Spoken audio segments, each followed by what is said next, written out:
আসসালামু আলাইকুম ওয়া রাহমাতুল্লাহি ওয়া বারাকাতুহু। আজকের ঘটনাটি বাস্তব ও শিক্ষণীয়। ঘটনাটি হল কওমে দাউদ আল্লাহর সাথে চালাকি করার পরিণতি।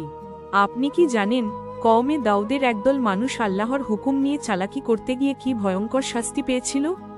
কেন তাদের মধ্যে কিছু লোক বানরে রূপান্তরিত হয়েছিল?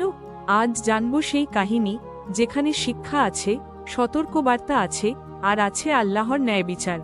ঘটনাটি কোরআনে বর্ণিত, বিশেষ করে সূরা আল বাকারা, সূরা আল আরাফ এবং সূরা আন-নিসা-এ। এটি বানি ইসরায়েলের একটি ঘটনার কথা, যারা দাউদ আলাইহিস সালাতু ওয়াসসালাম এর যুগে বাস করত। আল্লাহ তাদের জন্য শনিবারকে ইবাদতের দিন নির্ধারণ করেছিলেন। সেদিন মাছ ধরা সম্পূর্ণ নিষিদ্ধ ছিল। তারা সমুদ্র তীরবর্তী এক জনপদে বাস করত।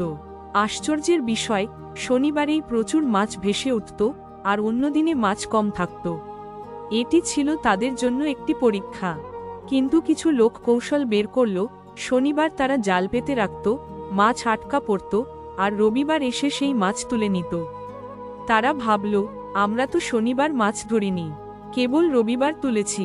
অর্থাৎ তারা হুকুমের বাহ্যিক রূপ মানল, কিন্তু উদ্দেশ্য ভঙ্গ করল। এটাই ছিল আল্লাহর সাথে চালাকি। জনপদটি 3 ভাগে বিভক্ত হল: 1. যারা এই চালাকি করছিল, 2. যারা তাদের নিষেধ করছিল, 3. যারা চুপ ছিল। নিষেধকারীরা বলতো, আল্লাহকে ভয় করো, কিন্তু অপরাধীরা উপহাস করত। অবশেষে যখন তারা সীমা লঙ্ঘন করল, আল্লাহ ঘোষণা করলেন, তোমরা অপমানিত বানর হয়ে যাও। সূরা আল বাকারা। তাদের একদলকে বানরে রূপান্তরিত করা হয়। তাফসীরকারদের মতে এটি ছিল বাস্তব শারীরিক রূপান্তর। কিছুদিন পর তারা ধ্বংস হয়ে যায়, তাদের থেকে কোনো বংশ বিস্তার হয়নি। এই ঘটনা আমাদের কি শেখায়? আল্লাহর বিধান নিয়ে কৌশল বা ফাঁকি দিলে তা গ্রহণযোগ্য নয়। গুনাহকে আইনসম্মত দেখানোর চেষ্টা করলেও আল্লাহ অন্তর জানেন। অন্যায় দেখলে নীরব থাকা নিরাপদ নয়, সৎ উপদেশ দেওয়া দায়িত্ব। পরীক্ষা কখনো সুবিধার ছদ্মবেশে আসে।